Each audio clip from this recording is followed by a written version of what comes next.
بسم اللہ الرحمن الرحیم۔ السلام علیکم دوستوں، آج جس شخصیت کے بارے میں ہم بات کرنے جا رہے ہیں وہ ہے نواسہ رسول صلی اللہ علیہ وآلہ وسلم، حضرت امام حسین رضی اللہ تعالیٰ عنہ۔ محمد صلی اللہ علیہ وآلہ وسلم کو دارالفنا سے دارالبقاء کی طرف رحلت فرمائے ابھی 50 برس ہی گزرے تھے کہ 61 ہجری میں عراق شہر کوفہ سے کچھ فاصلے پر کربلا کے مقام پر یزید کے لشکر نے فرزند رسول حضرت سیدنا امام حسین رضی اللہ تعالیٰ عنہ کو سفر کی حالت میں ان کے اہل و عیال اور رفقا سمیت شہید کر دیا۔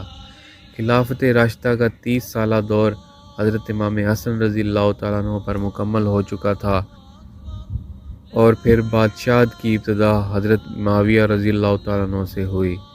جب 60 ہجری میں حضرت سیدنا امیر معاویہ رضی اللہ تعالیٰ عنہ کا انتقال ہوا اور یزید ان کا جانشین بنا، تب تخت حکومت پر بیٹھتے ہی اس کے لیے سب سے اہم مسئلہ حضرت سیدنا امام حسین رضی اللہ تعالیٰ عنہ، حضرت سیدنا عبداللہ بن زبیر اور حضرت سیدنا عبداللہ بن عمر رضی اللہ تعالیٰ عنہ سے بیعت لینے کا تھا، کیونکہ ان حضرات نے یزید کو امیر معاویہ کا والی عہد تسلیم نہیں کیا تھا۔ اس کے علاوہ ان حضرات سے یزید کو یہ بھی خطرہ تھا کہ کہیں ان میں سے کوئی خلافت کا دعویٰ نہ کر دے، اور کہیں ایسا نہ ہو کہ سارا حجاز مقصد میرے خلاف اٹھ کھڑا ہو، جبکہ امام حسین رضی اللہ تعالیٰ عنہ کے دعوی خلافت کی صورت میں عراق میں بھی بغاوت کا سخت اندیشہ۔ ان وجوہ کی بنا پر یزید کے پیش نظر سب سے بڑا مسئلہ اپنی حکومت کی بقا اور اس سے تحفظ دینا تھا، لہٰذا اس نے ان حضرات مقدسہ سے بیعت لینا ضروری سمجھا۔ چنانچہ اس نے مدینہ منورہ کے گورنر ولید بن عقبہ کو حضرت سیدنا امیر معاویہ کی وفات کی خبر دی، اور ساتھ ہی ان حضرات مقدسہ سے بیعت لینے کے لیے سخت تاکید حکم بھیجا۔ ولید نے حضرت سیدنا امام حسین رضی اللہ تعالیٰ عنہ کو حضرت سیدنا امیر معاویہ کی وفات کی خبر دی اور یزید کی بیعت کے لیے کہا۔ آپ رضی اللہ تعالیٰ عنہ نے تعزیت کے بعد فرمایا کہ میرے جیسا آدمی اس طرح چھپ کر بیعت نہیں کر سکتا، اور نہ میرے لیے اس طرح چھپ کر بیعت کرنا مناسب ہے۔ اگر آپ باہر نکل کر عام لوگوں کو اور ان کے ساتھ ہی ہمیں بھی دعوت دیں تو یہ مناسب ہوگا۔ یزید کی بیعت حضرت سیدنا امام حسین رضی اللہ تعالیٰ عنہ کو قلبی طور پر سخت ناپسند تھی، کیونکہ وہ نااہل تھا اور اس کا تقرر بھی خلفائے راشدین کے اسلامی طریقہ انتخاب کے بالکل خلاف ہوا تھا۔ اس لیے آپ احتجاجاً اس کے خلاف تھے، اور دوسری طرف حالات اجازت نہیں دے رہے تھے کہ آپ علی اعلان اس کے خلاف آواز بلند کریں، لہٰذا آپ رضی اللہ تعالیٰ عنہ نے اپنے اہل و عیال اور عزیز و اقارب کو ساتھ لے کر مدینہ منورہ سے مکہ مکرمہ کی طرف ہجرت فرما لی۔ آپ رضی اللہ تعالیٰ عنہ کے مکہ مکرمہ پہنچنے کی خبر سن کر لوگ جوگ در جوگ آپ کی خدمت میں حاضر ہو کر زیارات کا شرف حاصل کر۔ جب اہل کوفہ کو حضرت سیدنا امیر معاویہ رضی اللہ تعالیٰ عنہ کے انتقال کی خبر ملی اور انہیں اس بات کا علم ہوا کہ حضرت سیدنا امام حسین رضی اللہ تعالیٰ عنہ نے یزید کی بیعت سے انکار کر دیا ہے، تو انہوں نے حضرت سیدنا امام حسین رضی اللہ تعالیٰ عنہ کے نام ہزاروں کی تعداد میں خطوط لکھے کہ آپ جلد از جلد کوفہ تشریف لے آئیں، مسند خلافت کے لیے خالی ہے، ہمارے اموال، ہماری گردنیں آپ کے لیے حاضر ہیں، سب کے سب آپ کے منتظر و مشتاق ہیں، آپ کے سوا کوئی ہمارا امام و پیشوا نہیں، آپ کی مدد کے لیے یہاں ہزاروں کا لشکر حاضر ہے۔ حضرت امام حسین رضی اللہ تعالیٰ عنہ نے جب اہل کوفہ کے خطوط میں ان کے جذبات، عقیدت و محبت، جان و جمال قربان کرنے کی تمناؤں اور کوفہ آنے کی التجاؤں کو دیکھا تو فیصلہ کیا کہ حالات معلوم کرنے کے لیے پہلے اپنے چچا زاد بھائی حضرت مسلم بن عقیل رضی اللہ تعالیٰ عنہ کو بھیجا۔ چنانچہ آپ نے انہیں اہل کوفہ کے نام ایک خط دیا اور فرمایا کہ آپ کوفہ جا کر بذات خود براہ راست حالات کا صحیح اندازہ لگا کر ہمیں اطلاع دیجیے، اگر حالات سازگار ہوں تو میں بھی آ جاؤں گا، اگر حالات نامناسب ہوں تو آپ بھی واپس تشریف لے آئیں۔ بہرحال حضرت سیدنا مسلم بن عقیل رضی اللہ تعالیٰ عنہ نے اہل کوفہ کی بے پناہ محبت و عقیدت کو دیکھ کر حضرت سیدنا امام حسین رضی اللہ تعالیٰ عنہ کی خدمت میں خط لکھ کر بھیجا کہ ہزاروں افراد نے میرے ہاتھ پر بیعت کر لی ہے اور یہاں کے سب لوگ آپ کی تشریف آوری کے منتظر ہیں۔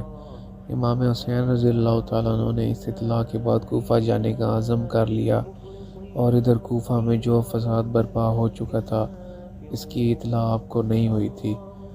حضرت سیدنا امام حسین رضی اللہ تعالیٰ عنہ نے 3 ذی الحجہ 60 ہجری کو اپنے اہل بیت و خدام وغیرہ کل 82 افراد کو ہمراہ لے کر راہ عراق اختیار فرمائی۔ راستے میں حضرت سیدنا امام حسین رضی اللہ تعالیٰ عنہ کو کوفیوں کی بدعہدی اور حضرت سیدنا مسلم بن عقیل رضی اللہ تعالیٰ عنہ کی شہادت کی خبر مل گئی تھی۔ اس پر امام حسین رضی اللہ تعالیٰ عنہ کے رفقا کی آراء مختلف ہوئیں، اور ایک بار آپ رضی اللہ تعالیٰ عنہ نے بھی واپسی کا قصد فرمایا، لیکن بہت گفتگو کے بعد یہی طے پایا کہ سفر جاری رکھا جائے اور واپسی کا خیال ترک کر دیا جائے۔ حضرت سیدنا امام حسین رضی اللہ تعالیٰ عنہ نے بھی اس رائے سے اتفاق کیا اور قافلہ آگے چل دیا، یہاں تک کہ حضرت سیدنا امام حسین رضی اللہ تعالیٰ عنہ نے کربلا میں نزول فرمایا۔ یہ محرم الحرام 61 ہجری کی 2 تاریخ تھی۔ آپ رضی اللہ تعالیٰ عنہ نے اس مقام کا نام دریافت کیا تو معلوم ہوا کہ اس جگہ کو کربلا کہتے ہیں۔ حضرت سیدنا امام حسین رضی اللہ تعالیٰ عنہ کربلا سے واقف تھے، اور آپ کو معلوم تھا کہ کربلا ہی وہ جگہ ہے جہاں اہل بیت رسالت کو راہ حق میں اپنے خون کی ندیاں بہانی ہوں گی۔ انہی دنوں آپ رضی اللہ تعالیٰ عنہ کو حضور صلی اللہ علیہ وآلہ وسلم کی زیارت ہوئی۔ حضور علیہ الصلوۃ والسلام نے آپ کو شہادت کی خبر دی اور آپ کے سینہ مبارک پر دست اقدس رکھ کر دعا فرمائی، اے اللہ حسین کو صبر و اجر عطا فرما۔ زیاد نے حضرت سیدنا امام حسین رضی اللہ تعالیٰ عنہ کو ایک خط لکھ بھیجا کہ یزید کی بیعت کر لیجئے۔ جب وہ خط آپ رضی اللہ تعالیٰ عنہ کے پاس پہنچا، آپ نے اسے پڑھ کر پھینک دیا اور خط لانے والے قاصد سے فرمایا کہ اس وقت میرے پاس اس کا کوئی جواب نہیں۔ جو خط لے کر آیا تھا اس نے ابن زیاد کو بتایا تو جواب سن کر ابن زیاد کا غصہ بڑھ اٹھا۔ اس نے لوگوں کو جمع کیا، فوجیں تیار کی اور ان کا سپہ سالار عمر بن سعد کو بنایا جو ملک رے کا والی تھا۔ اولاً اس نے پہلو تہی سے کام لیا۔ اس پر ابن زیاد نے کہا کہ یا تو لڑنے کے لیے تیار ہو جا یا پھر رے کی حکومت چھوڑ کر گھر بیٹھ جا۔ ابن سعد نے رے کی حکومت اختیار کی اور 22,000 سوار اور پیادہ لشکر لے کر نواسہ رسول حضرت امام حسین رضی اللہ تعالیٰ عنہ سے لڑنے چل پڑا، یہاں تک کہ یہ لوگ دریائے فرات کے کنارے پر قابض ہو کر قافلہ سیدنا امام حسین رضی اللہ تعالیٰ عنہ اور پانی کے درمیان حائل ہو گئے۔ یہاں یہ کارروائی ہوئی کہ سب خیمے ایک دوسرے کے قریب کر دیے گئے۔